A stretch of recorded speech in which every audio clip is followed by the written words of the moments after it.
registrar of the Sephardi Bet Din and Rosh Kollel at Tiferet Eyal.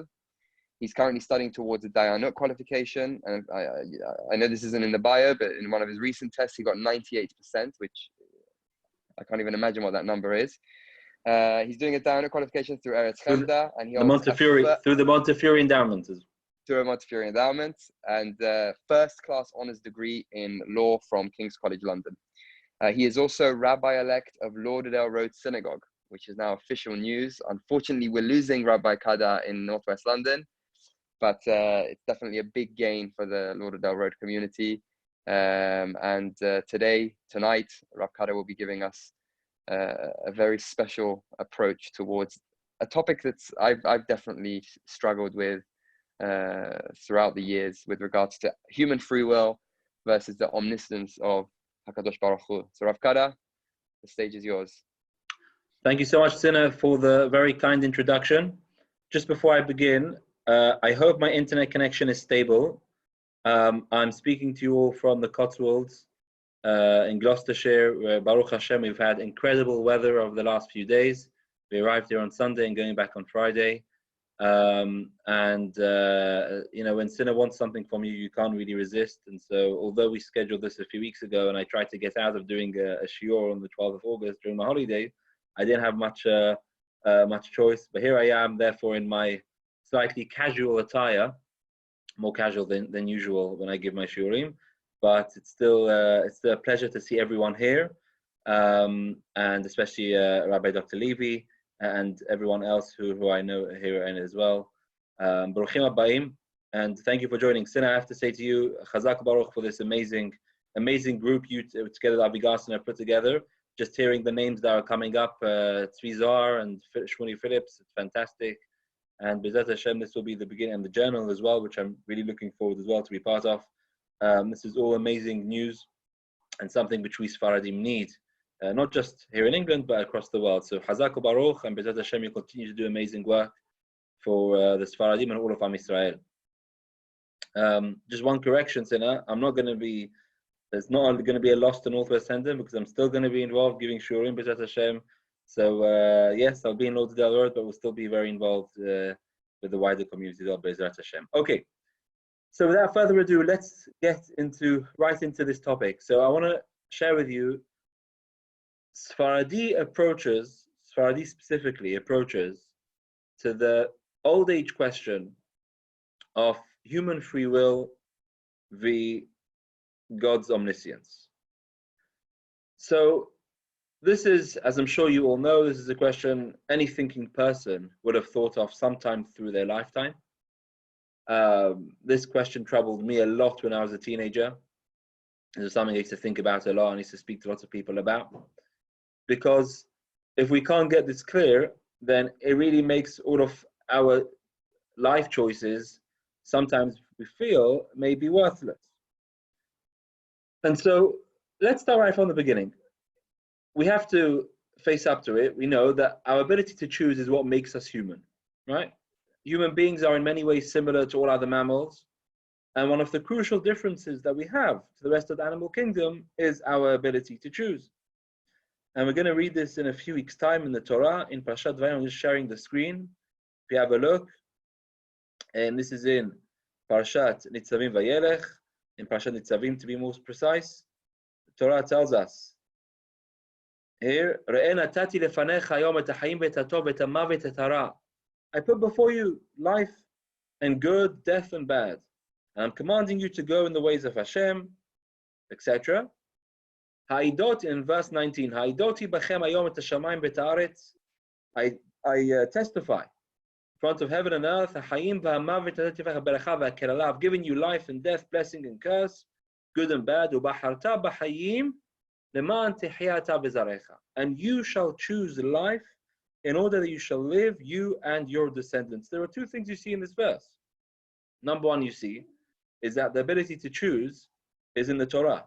The Torah is clearly telling us that we have the ability to choose. It's not something which is, as some scientists may argue, something which we don't really choose. We're preordained how we decide things. Torah is clearly telling us that we have the ability to choose. And the Torah also says, Lema'an tichyeh. These are the key words. So that you shall live. When we choose, we live. It's the ability to choose which gives us that feeling that we are human beings. Suppose, let me give you the following two scenarios. Suppose you go to a cafe every day, same cafe each morning, and you have your tea there. And one day you come in there, you're a young teenager deciding what to do with your life, and you walk in there and someone forgets a book that talks about, let's say, how good it is to be a doctor. A book all about how amazing it is to become a doctor. And you pick it up and you're interested and you read it. And from this book, you get so interested, you decide you want to become a doctor, and you go on with life, and that's what you become. You become a doctor due to this random book which nature had it, that you picked up in the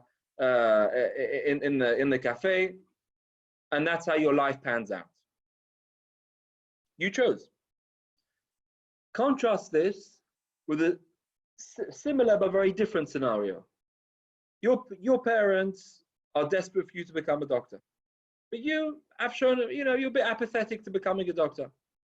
And so one day your parents know that this is the spot where you go every morning to have your coffee, and before you come in at 8:30, they quietly leave the same book about how amazing it is to become a doctor. They leave it there. They know where your spot, where you sit each day, look facing out of the window. They leave it there, waiting for you to chance upon this book, to read it, and maybe change your mind. And that's what happens. You come in, you see this book, you say, wow, and you open it and you read it, and again, this has a huge influence upon you, and you decide to become a doctor. And that's how your life pans out. Imagine 20 years later, you find out what happened. You find out that someone, perhaps your parent or someone else, someone purposefully put that book there to intend to manipulate you, to try to make you choose to become a doctor. Now, if you've had a successful career, perhaps you won't have so many regrets, but you can imagine someone turning around and saying, that wasn't my own free choice to become a doctor. I feel manipulated. And contrast this to the first case, where you yourself have actually, you've chosen. It happened to be something natural, that this book was there and you found it, and you picked it up and you read it, and that influenced you. That we don't have a problem with. But natural events that happen to us in our life, although they have an effect on us, we don't mind that. And we're happy, we still feel autonomous. But when other people try to manipulate us, other entities try to manipulate us, we feel we're losing our autonomy, and this makes us feel subhuman. An essential part of being a human being is the ability to choose, to be the author of your life, and to choose what you're doing. And therefore, free will is something so essential, something so important in our life. Everyone can hear me, by the way? Is the connection stable, Sina? Perfect. The connection stable, yeah? Perfect, yep. Good. So that's clear how important it is. And what's very interesting is that Rambam, he doesn't count free will as being one of the Yud Gimel Ikarim. You would think something so fundamental as the ability to choose, something which makes us so human, this would be one of the 13 Ikarim. It's not. And there have been various approaches in the Mefarshim to explain why the Rambam omitted Behira as being one of the Yud Gimel Ikarim. The most famous approach which most of the Mefarshim give is that Rambam includes free will in the 11th Ikar. The 11th principle is Sachar va'onesh, reward and punishment. Now, reward and punishment would be meaningless if we didn't have free choice, right? You don't punish your 1-year-old baby because you know they don't have the ability to choose. If your microwave cooks you a nice supper, you're not going to pat it and say, and thank you, and thank it, and give it a reward, because you know it's been programmed to do that. It hasn't got the ability to choose to do it or not to do it. So, you're not going to reward or punish it. Only something which has the ability to choose between good and bad, between beracha or klala, blessing and curse, between hayim and mavet, life and death. Only something like that do you give reward if it does the right thing, or you give punishment if it does the wrong thing. So nichlal, incorporated within the 11th ikar of there being reward and punishment, must be, say Mefarshim, the idea that there's also Behira, because without Behira, the whole Torah, the whole reward and punishment of Torah would be meaningless, and our lives would be meaningless. Judaism as a religion and all religions would be meaningless. If we can't choose, then what's the point of Torah? There's no point to it. We're just pre-programmed robots. This, by the way, is what the Hachamim mean when they talk about the Yetzer HaTov kicking in at Bar or Bat Mitzvah, 13 or 12. You know, what does this mean? That at 13 or 12, you have the Yetzer HaTov, you have the positive and good inclination. Well, until then, you can't do good. Of course you can, obviously. What does it mean at 13 or 12, a boy and a girl get Yetzer HaTov? What this means is that at that age, you now have the ability to choose. The ability to choose only fully kicks in when a child reaches majority. In fact, it's the other way around. This is why the age of Bar Bat Mitzvah is 12 or 13, because at that age, boys and girls can now choose and take responsibility.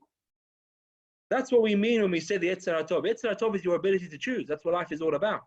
And until then, you're not responsible for your actions because you can't choose really. You're doing things, but you're programmed to do it. You just see that's how you're brought up by your parents. It's when you're 12 or 13, that's when you can start to think independently, who am I? What's going to be my identity for life? That's one explanation given, why the Rambam omitted free will as one of the 13 Ikarim. Another approach, which I saw in Rabbi Sachs a few years ago, is actually a nice idea, is that the 13 Ikarim are principles which relate us to God, to reward and punishment, to the mitzvot, etc. If you go through the 13 Ikarim, there are all things which we have to believe in God. We have to believe in Torah. We have to believe in God's ways.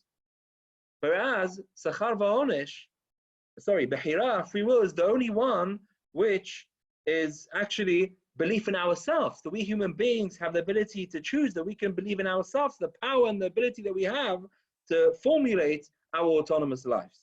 Baruch haba, Rabbi Phillips. Thank you for joining. We just heard that you're going to be one of the special guest speakers coming up in the next few weeks. Oh, thank you. Sorry I'm late. Okay, fine. So that's clear. So we've established so far Bechira. We've established the importance of Bechira, how entire Torah is predicated on our belief in free will, how it's written in the Torah, and how it's incorporated in the Rambam's principles, and how it's all of our Torah. At the same time, we know that Kadosh Baruch Hu is cognizant of our deeds. So that's the Rambam. We talked about Rambam in 11th Ikar. The 10th Ikar, Rambam writes, Shoit aleh yodea ma'aseh bnei adam v'lo izniham. HaKadosh Baruch Hu knows our actions, and He hasn't abandoned us. Part of HaKadosh Baruch Hu's hashgacha is that He knows what we're doing. And not just He knows what we're doing now in the present, He knows everything. He knows the past, He knows what we've done, He knows the present, and He knows what we're going to do in the future.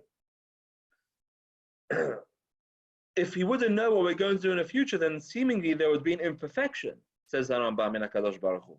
So it must be that He knows everything. He knows the past, the present, and the future. And so this is the old age question which all theologians, whether it's Jewish ones, Christians, Muslims, have all really struggled with. How do we reconcile this contradiction? On the one hand, free will is so important. Our Torah is predicated on free will. On the other hand, how do we reconcile that with HaKadosh Baruch Hu's knowledge of the future? He must know the future, otherwise He's imperfect. So God's omniscience seemingly contradicts Kadosh Baruch Hu's our human being free will. So which one are we going to have to give up on, or can we actually keep both and still come out both intact and still having full free will and still Kadosh Baruch Hu having full omniscience and knowledge of our actions? So what I'm going to do is going to share with you 4 approaches in our Hachamim, Sfaradi Hachamim, 4 approaches amongst them, how they dealt with this question. There are different schools of thought in different religions.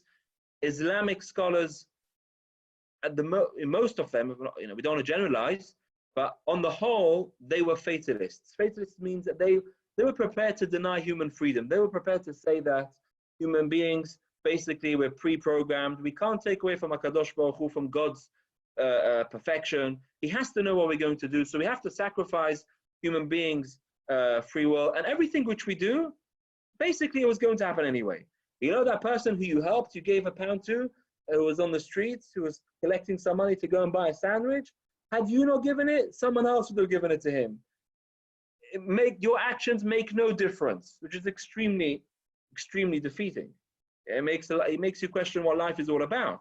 If everything which you do has really no effect, whether for the good or for the bad. For the bad as well. I hurt someone, even if I hadn't hurt him, someone else would have hurt him.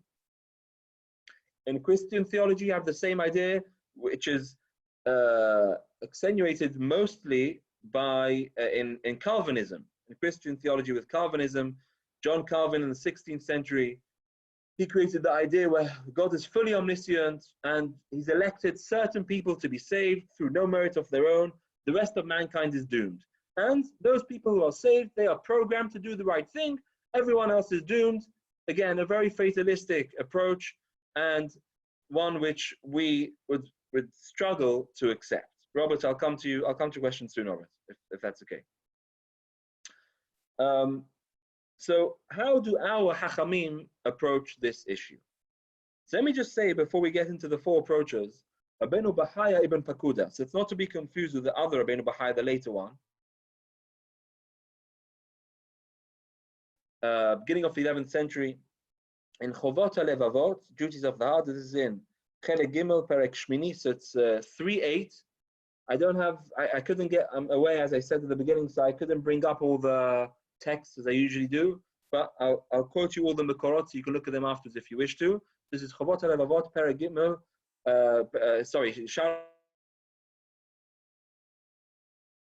his question, and his response is,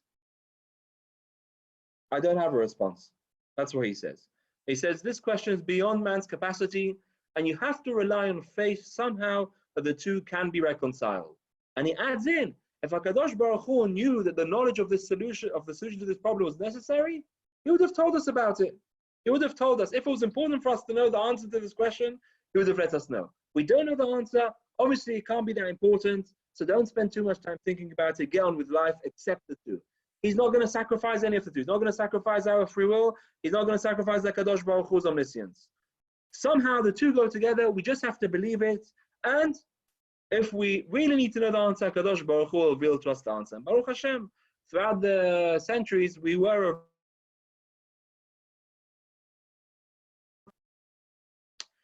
So the first approach, which I think is the most basic one, and I think this is offered a lot by people questioning, who have these questions and struggle with this issue.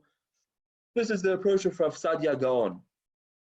Rav Sadia Gaon, this is actually also a popular approach in Islamic thought as well. So Rav Sadia Gaon was one of the Gaonim from Bavel, of course, late 10th century. He was the first rabbi to write a systematic book on theology. Emunot v'deyot, beliefs and opinions. Theology throughout the Talmud is scattered, and he was the first one to actually structure it. And he was, of course, a fierce opponent to the Karaites of his time, to the Karaim. So he says, look, we have full free will, and still God knows our choice. Because HaKadosh Baruch Hu's knowledge is not determinative, it's not causative. So what this means is that God knows the end product of all my deliberations and considerations before I decide what to do. It's I who's deciding, just Hashem knows what I'm going to decide in the end. So tonight I'm going to have a choice. Should I learn something extra this evening, or should I spend the evening playing a game? Yeah, I've got a choice in front of me, and I'm going to now deliberate. I'm going to choose one over the other. Whilst I'm choosing, I have free choice what I'm going to choose. HaKadosh Baruch Hu, his knowledge, his perfect knowledge, knows after all of my deliberations, he knows what the end product of my choice will be, what I'm going to choose to do. So still means that whilst I'm choosing, I have the ability to choose, just that he knows what I am going to choose. Who's happy? Put your hand up, please. For those who have a video, those who don't, you can raise your hand. If you're happy with this approach, and this, if you feel that this is something which is satisfies you and it quells all your questions, put your hand up if you think it's an appropriate approach. Itamar says yes. Sinner says yes. Asaf, Neil, okay, everyone's happy with it. Who doesn't? Who doesn't like this approach? Who finds a problem? Asaf, you put your hand up before. It's Ohad. Ohad put up his hand now. They're brothers, Rav. Yeah, we look the same. Sorry, I missed that, Asaf. Repeat, please. I lost the connection. I said they're brothers. Ohad had his hand up. Asaf had it later. You got them confused. So Asaf, so tell me why you're not happy, Asaf. Okay, it's not working. I hope everyone can hear me. Can everyone hear me? Yeah. I can hear you. Not happy. I can't hear you, Asaf. Ohad's not happy, I think. Nope, not happy. It's basically just Not happy. Why? Tell me why. it's answering. I mean, it's not really answering the problem at all. It's just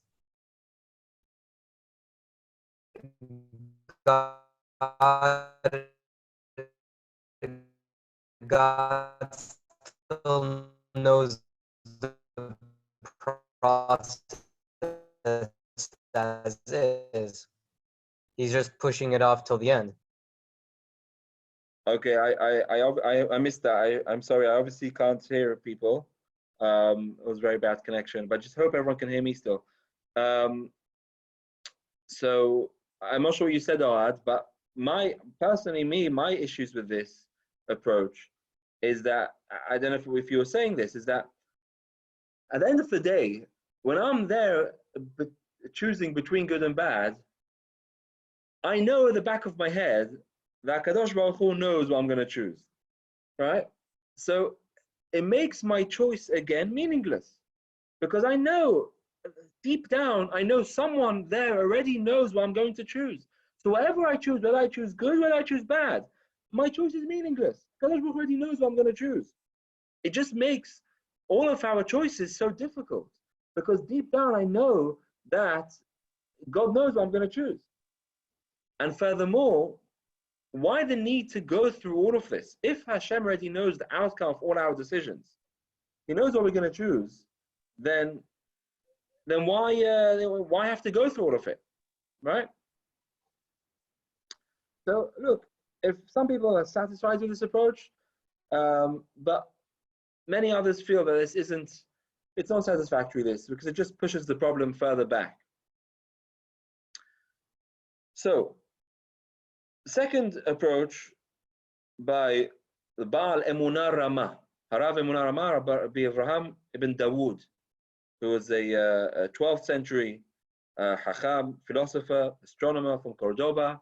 The Rambam quotes him sometimes in Moreh Nevuchim. According to him, human beings have full free will. We have to have full free will because, again, that's what we said at the beginning, that's what makes us human. However, he's willing to say that HaKadosh Baruch Hu, in order for us to have free will, in order for us to be able to choose and to have Sachar V'Onesh, HaKadosh Baruch Hu somehow, I don't know how theologically this works, but HaKadosh Baruch Hu limits his own foreknowledge. So HaKadosh Baruch Hu has full knowledge of everything that happens in the universe. His idea is one, but just like the Mekubalim talk, he doesn't say this, but I'm saying an analogy, just like the Mekubalim talk about how the Tzimtzum, HaKadosh Baruch Hu created the world, he was Mitzamtzem, he held back. And he made a halal, he made a space in which humanity, which the universe could exist.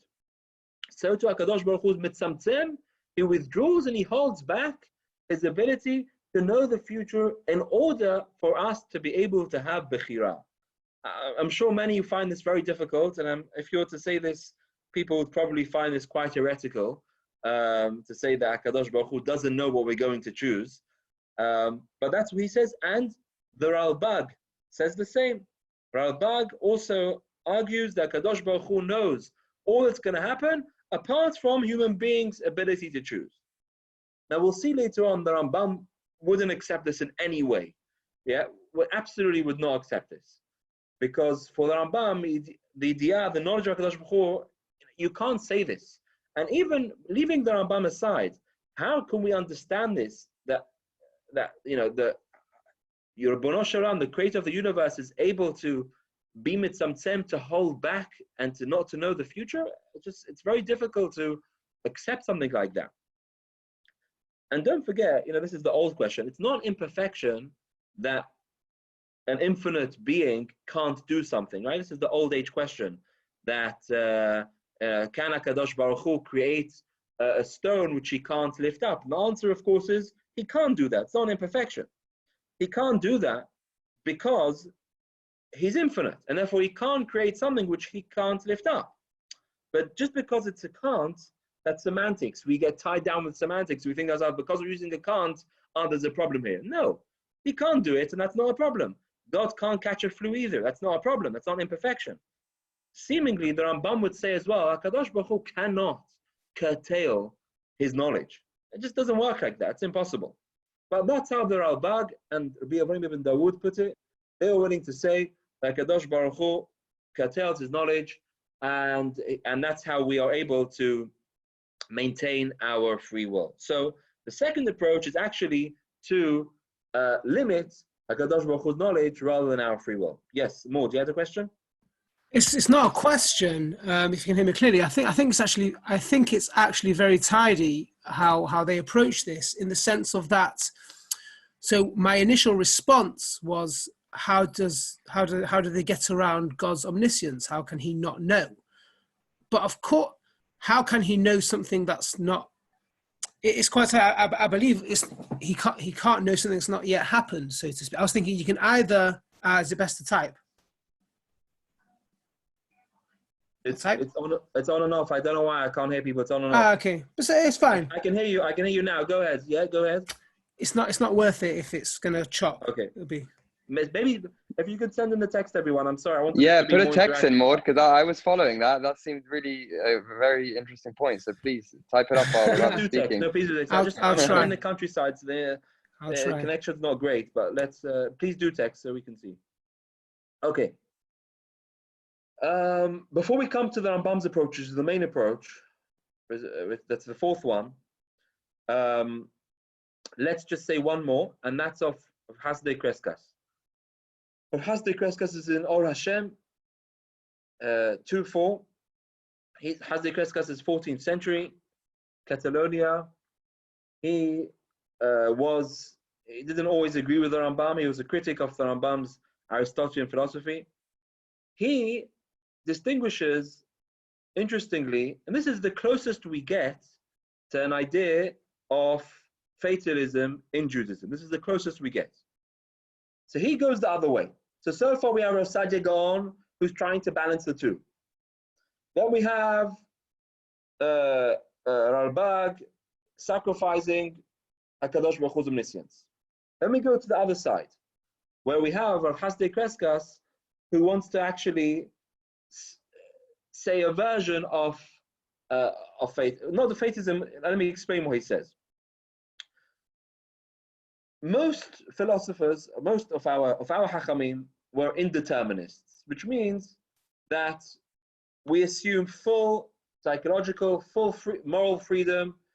We blame ourselves for doing something wrong. We blame others for doing something wrong. We look up to people who do good things.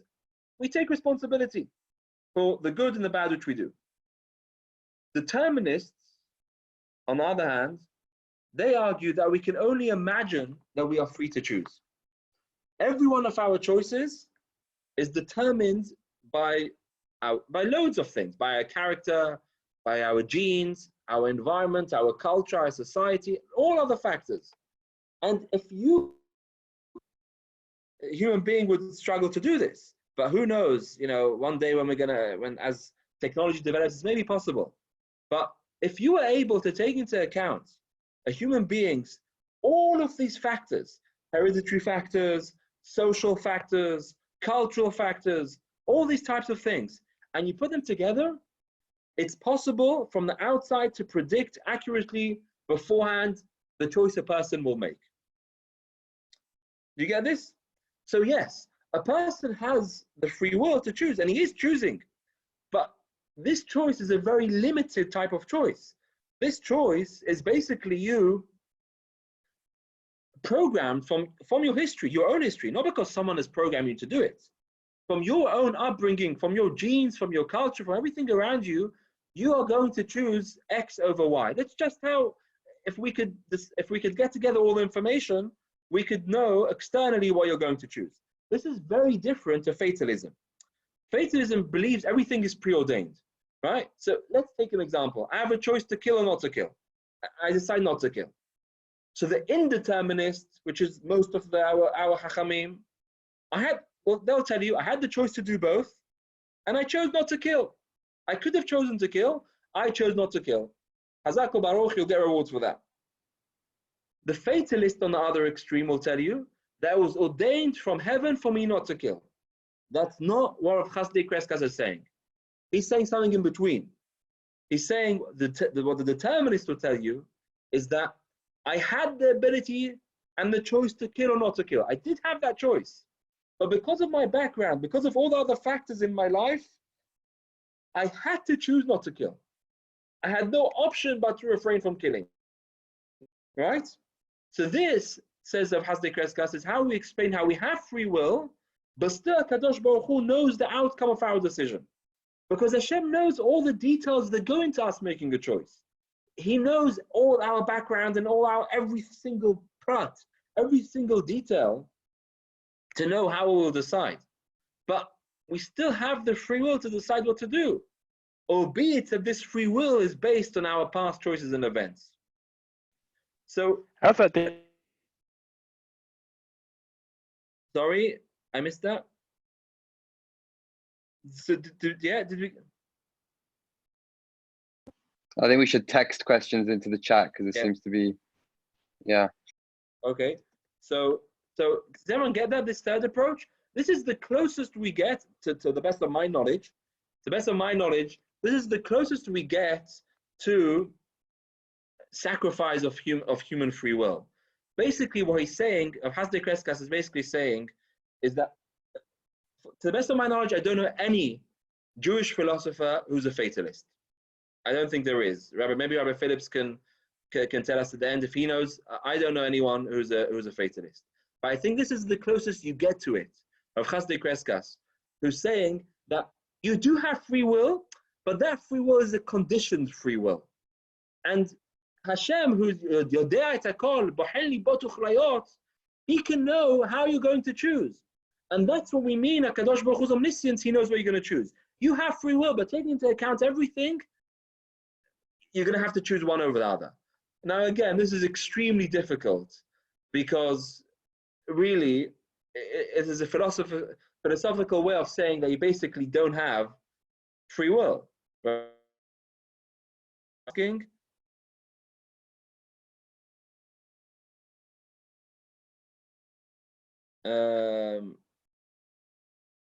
I think basically, yeah.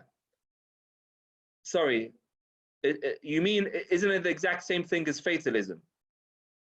Yeah, determinism is the opposite of fatalism. Determinism means I can choose.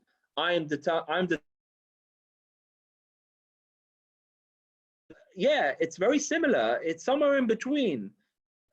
Look, it's still that you are. It's not like fatalism are being ordained to do something. You're still choosing to do, but you have to choose due to your background. So it's still very difficult for me to understand how you can say that there's sachar v'onesh.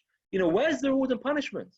So there's a very interesting Rav Dessler which ties into this, which I'll share with you at the end if we have time, which totally goes against this of Chasdei Kreskas, totally. Although he incorporates elements of this of Chasdei Kreskas into his thought, and that I think makes a lot of sense. I'll mention that at the end if we have time.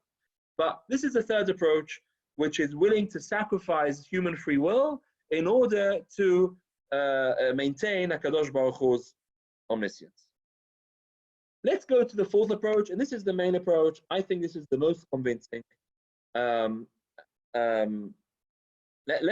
get to all the questions at the end. Okay, so let me just share with you the fourth approach of Harambam, and then we'll go through all the questions in the chat box. So let's start. To understand the Rambam, you have to see Ilchot Yisodei Torah. So let's share the screen.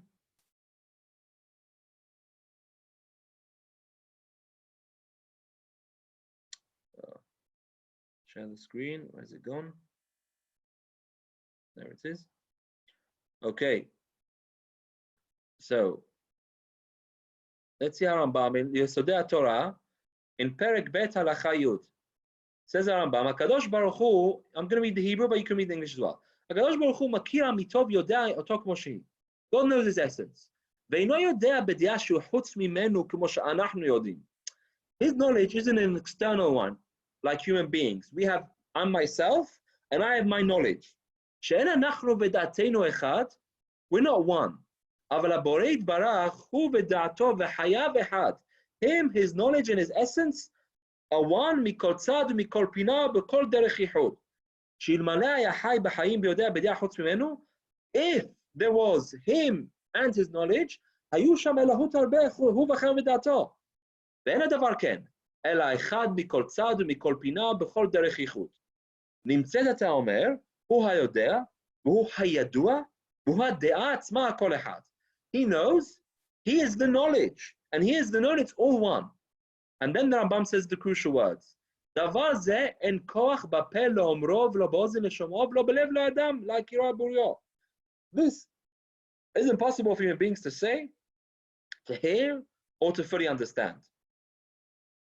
It's so difficult for us who we don't have this yichud, this unity in our lives, to be able to understand and to appreciate this idea that Kadosh Baruch Hu himself and his knowledge is one.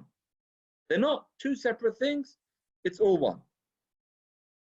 Is that not, yeah, if you don't fully understand that, that's absolutely fine. The Rambam didn't fully understand it either. Basically, the Yichud Hashem, the unity of God dictates that everything which is, every attribute, everything of HaKadosh Baruch Hu is all part of him. It's not that it's him and his knowledge. His knowledge is him, which is why the Torah never says Chei Hashem, by the life of Hashem. Because the life of Hashem implies there's two things. There's Hashem and there's his life. You have Chei Pharaoh, right? The life of Pharaoh. You have Pharaoh and you have his life. HaKadosh Baruch Hu is Chai Hashem. Hashem and his life are all one. All of his attributes are all one.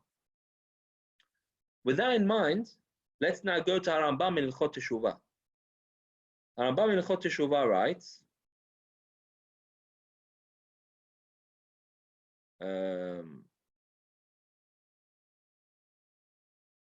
okay, so this is in Ilchot Teshuvah, fifth chapter.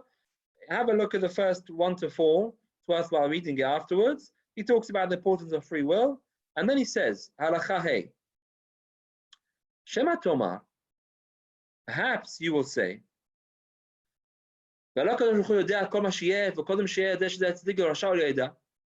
knows everything. If he knows he's going to be tzaddik, then you don't have free will not to be. And if you're going to say that it's possible for Hashem to know he's a tzaddik and still end up being a rasha, that means Hashem doesn't know everything. The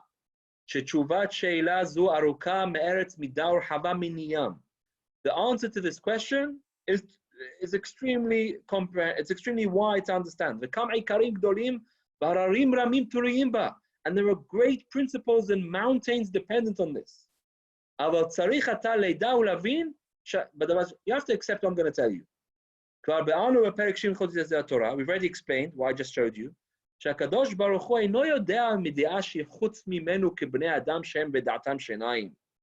הקדוש ברוך הוא doesn't know from a dea which is out of him. אלא הוא יתעלה שמו ודעתו אחד. It's all one. ואין דעתו שאדם יכול להשיג דבר זה בריאו. It's not possible for us to fully comprehend this. וכשם שאין כוח באדם להשיג ולמצוא אמיתת הדבורה שנאמר. Just as it's not possible for us to fully comprehend and understand the essence of God, as it says, כי לא יראני האדם בחי. A person can never fully comprehend me. Similarly, it's not possible for you to know the knowledge of God. Ishaya says,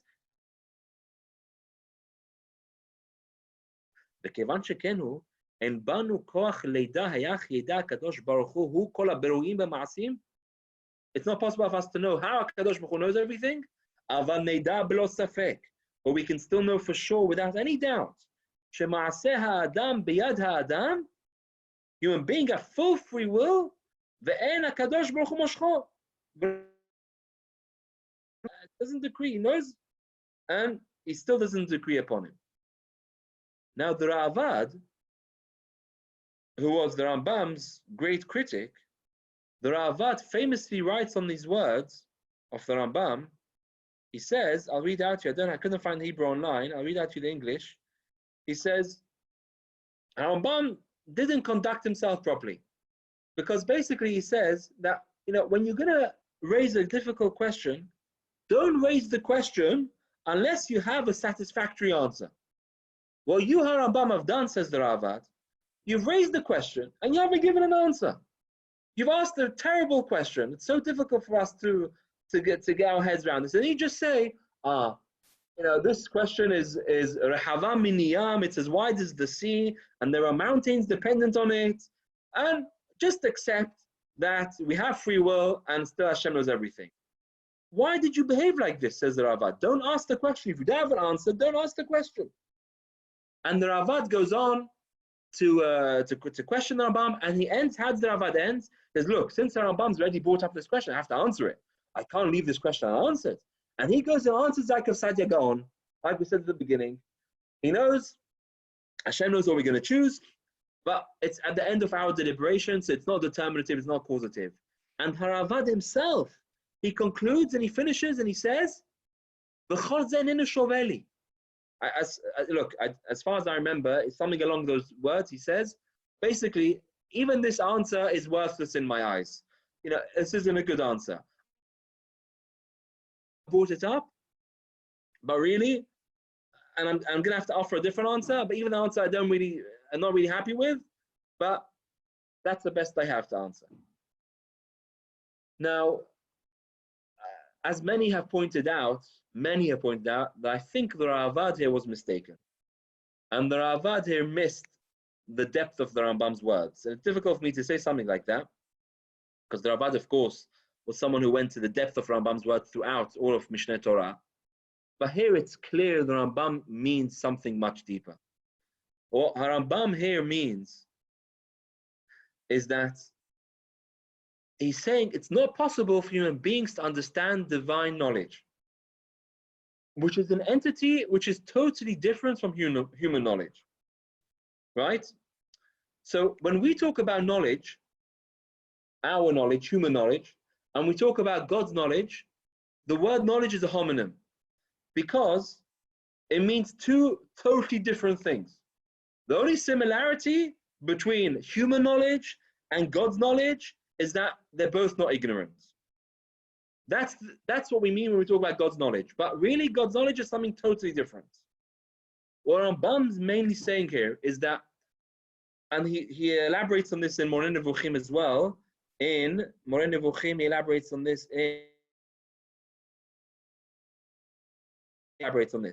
What all the philosophers made the mistake of doing was to compare HaKadosh Baruch Hu's knowledge with human knowledge.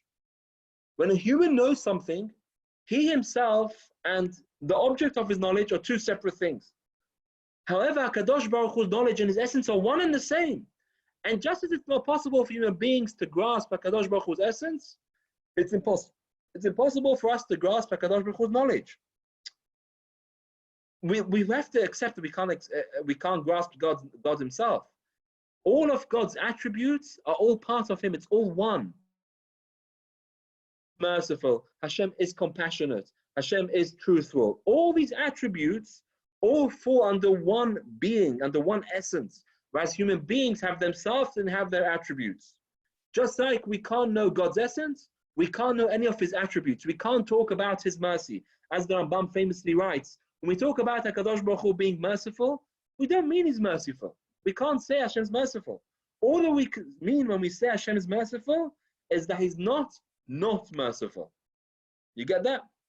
When we say HaKadosh Baruch Hu is Hesed, his kindness, what do we understand Hashem's kindness? We can't say Hashem is kind. What we mean is Hashem's kindness and our kindness, when we talk human kindness, they're homonyms. They both mean that we're both not kind. That's the closest we can get. But we can't talk about HaKadosh Baruch Hu's kindness. We can't talk about his mercy. We can't talk about his knowledge, because his knowledge is part of his essence. Just like you can't talk about his essence, you can't understand his knowledge either. And with this, what the Rambam is saying is that this whole problem, the contradiction between free will and omniscience of Hashem, is a whole different question. Because if we could know HaKadosh Baruch Hu's knowledge, we would be able to understand how his foreknowledge is not incompatible with human free will. Somehow they are compatible. But for us, with our human knowledge, we cannot understand how free will is compatible with God's foreknowledge.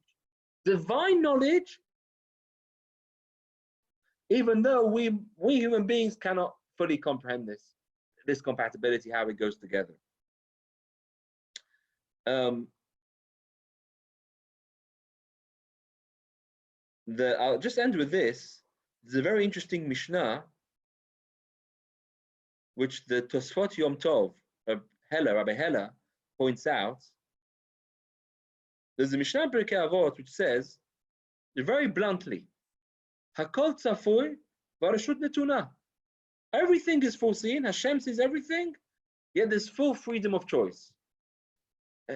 And you have to think to yourself, when Haravad asked on the Rambam shouldn't have brought up the question if he's not going to answer it. That's what the Mishnah in Pirkei Avot is doing. The Mishnah says, Hakol tzafui, Hashem knows everything, and yet harashut netuna, you still have full free will. How on earth do these two go together? Says the Tosfot Yom Tov, Rav Hela, he says, this Mishnah is exactly what the Rambam meant. The Rambam means this. This is where the Rambam got this from this Mishnah. Harashut, Hakol tzafui, everything, God's fully omniscient. We don't have to sacrifice God's foreknowledge like the Ralbag did, like Rabbi Avraham ibn Dawud did. Don't sacrifice it. And don't sacrifice your free will either like Hasdi Kreskas did. They're fully compatible with one another. For human knowledge, they're not compatible. We humans cannot understand how they can be compatible. But from a Kadosh Baruch Hu's perspective, from a divine knowledge point of view, they are somehow compatible. That's how they go together. And so, that's how he is willing to put the two together. And that's what he says. That's where the Rambam got this from. This is the Pshat in the Rambam, this Mishnah. And just like us humans, if you think about it, us humans, just because we know the present, I'm watching something outside. Imagine I'm looking out of my window now. Look out of your window and you'll see someone walking and you don't know which way they're going to turn.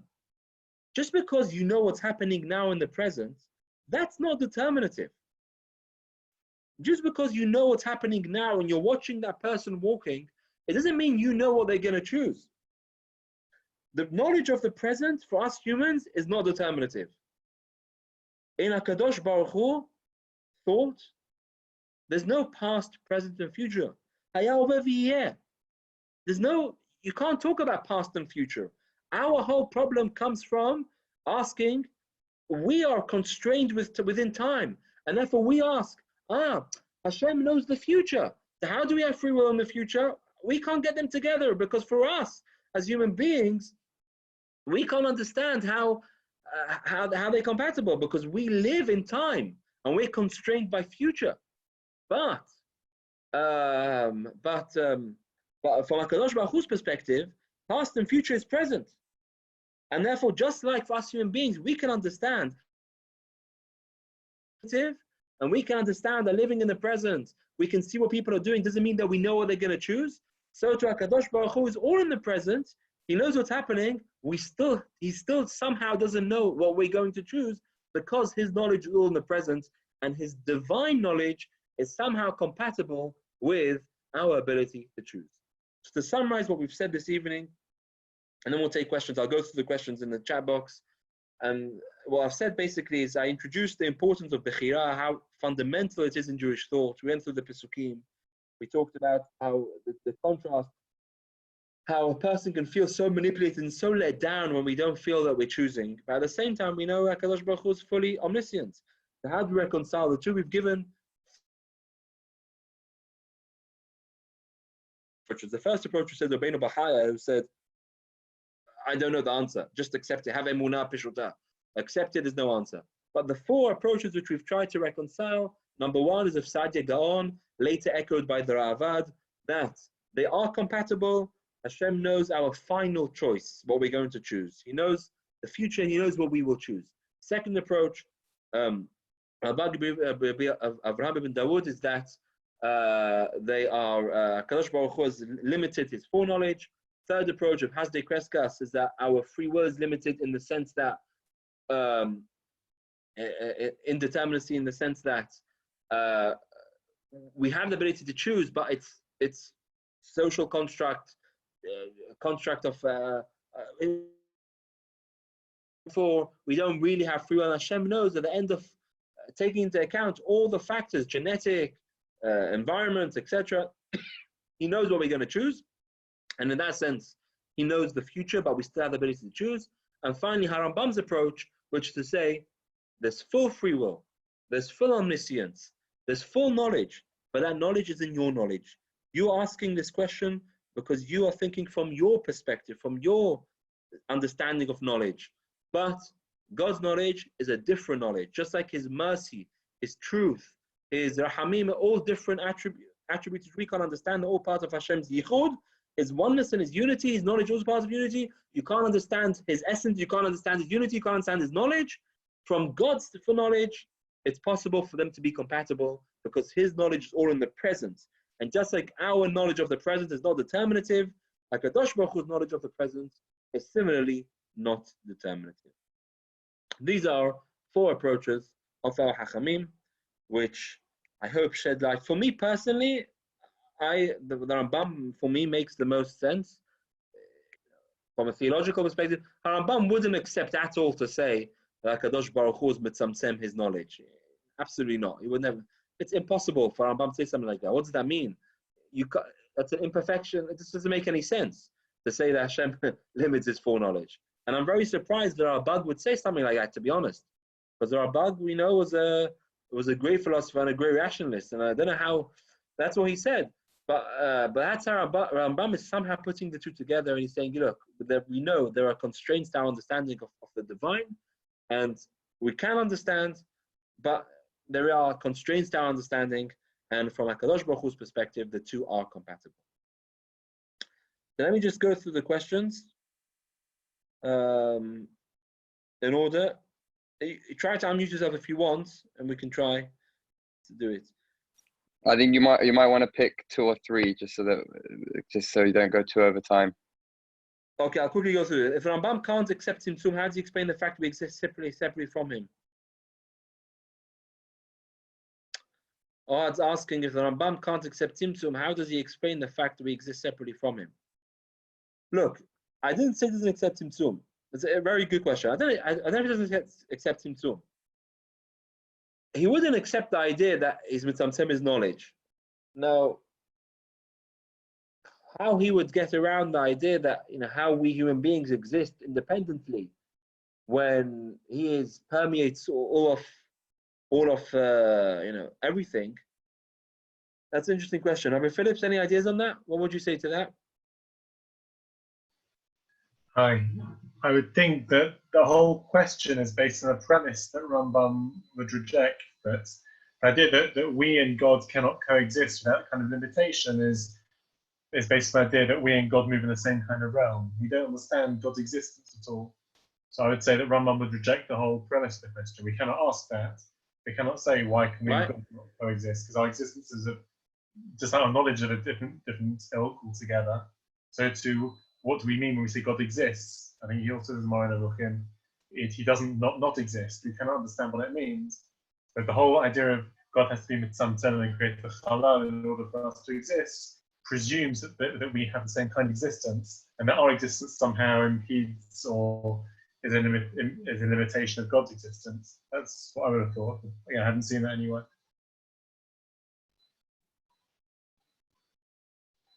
I got half of that. I think what you're saying is I like the answer to knowledge, so to existence as well, basically. Same approach. I didn't fully hear that, but I understand what you're saying. Oh, you heard that? Yeah. Okay. I answered the other question. Okay. Maud, I think it's quite an interesting approach, and perhaps one will define this. Has happened yet. So what does that know? It has to happen. Has to happen to be knowledgeable. Pushes it back. God knows it. So it's happened in some sense, some way. Same as God knows everything. But could be tricky theologically. God, but admittedly, this might be assuming a certain definition of innocence. Okay, interesting, Maud. Yeah. Again, I don't think Rambam would agree to that, but interesting. Is a phenomenon that situation heavily determines choices? How would those who hold we have Bahira explain that? Oh, it's a very good Asaf. Okay, so that ties in. Asaf's asking, isn't it an observable phenomenon that situation heavily determines choices? How would those who hold we have Bahira explain that? So when I quoted Rav Chasdi Kreskas before, he's saying that all of our choices are basically predetermined. You're right, 100%, Asaf, that some of our choices are going to be heavily influenced by situations, by our past, by our society, by the people, our environment, people we find ourselves around. And this is what the famous Rav Dessler says, gives the analogy of the battlefield. He says, let's say there's a battlefield, there's a war between France and England. And, England have their territory, France have their territory, and we're fighting over this territory in between. So let's say England are successful and they push forward 100 meters. Those 100 meters are now part of English territory. And we're no longer fighting on those 100 meters anymore. Now we can extend the battle to beyond. Now the battle's going to move 100 meters the other way into French territory, right? So he says, all of us have places where we have already captured, i.e. English territory, and we have places which are French territory, which we're not going to capture now. In this current situation, we're not going to capture. There are some mitzvot which, based on our past, based on our background, based on the way we've been brought up, we've captured. We're not going to have, I imagine, the vast majority of us here are not going to have a nisayon, are not going to have a test, let's say, fasting on Yom Kippur, keeping Yom Kippur. Okay, we're not going to question keeping Yom Kippur. It's captured. For many of us, we're going to have things in the French territory which we just cannot get. Types of mitzvot which are so far from us, we just can't reach it. It's not even an aspiration which we can have yet because it's so far off the radar. Then we have things in the middle where we're fighting with on a daily basis. It's on those things where there may be some influence, there may be some external influence, but we still have bechira, we still have free will, right? So the guy in Mea Sha'arim brought up, he's not going to have bechira. Everything for him is captured to keep Shabbat or to learn or everything. He's got very far a battlefield, right? The person brought up in Brixton, for him it's a choice whether to kill or to steal, right? That's his. So of course, there's always going to be a choice. There are going to be parts of our choice which we can't get, which we just have to, it's something which we can't, something which we can't aspire to do. Yeah, and there's other things which we just obvious which we do, and those things are influenced by our surroundings and by our past. But there's always going to be an element in our lives which is part of choice, part of free will, and it's that we get rewards from or not. I hope that makes sense, Ohad. Beautiful. I think it makes perfect sense. Okay, Sina, you want to end this now? Sorry. I'm just worried about what do you call it? The contractual time. Okay, I'm sorry. Agree with everyone. No. What do you mean? It was we started 8:35 with 3 minutes of your housekeeping. True. Absolutely. No. I wish we could go on. I still kept on under an hour. Okay. No. It was. I mean, it's such. For me, the whole time listening to it, it makes me just realize, the beauty that on the 12th of August, a random summer August night, we're sitting here and we're supposed to be just atoms, and we're sitting here debating these existential questions and trying to figure it out after 3,000 years of Israelite development, that we're still sitting here debating these questions. That's one thing that stood out, which is just beautiful in and of itself. And the second thing is to see such major theological differences between our Hachamim, and to think how lost we are in a way as a generation, that God forbid a rabbi or a Hacham today would come with a theological chidush, and what that would do to the controversies that would occur as a result of that. So on one side, it's so beautiful, and I'm so happy to see that we're discussing these things. On the other side, it's very depressing to see that, in previous generations, I wouldn't say there was a free for all, but there was this, intellectual rigor and intellectual investigation into freedom to determine, what is it, all to lift up the Torah, not to bring down the Torah, and how unfortunately monolithic we have become. But Rav, I highly appreciate. This is the purpose of the Chabura. This is absolutely the Chabura. This is the safe space. It's a forum. Exactly. It's a forum for us to think freely. Absolutely. Are guided by our unique Hachamim that unfortunately so many of them haven't been written about. I think as we've seen in the comments, a part 2 is definitely beckoning. Rav, huge thank you. Everyone who made it, thank you so much. I really appreciate it.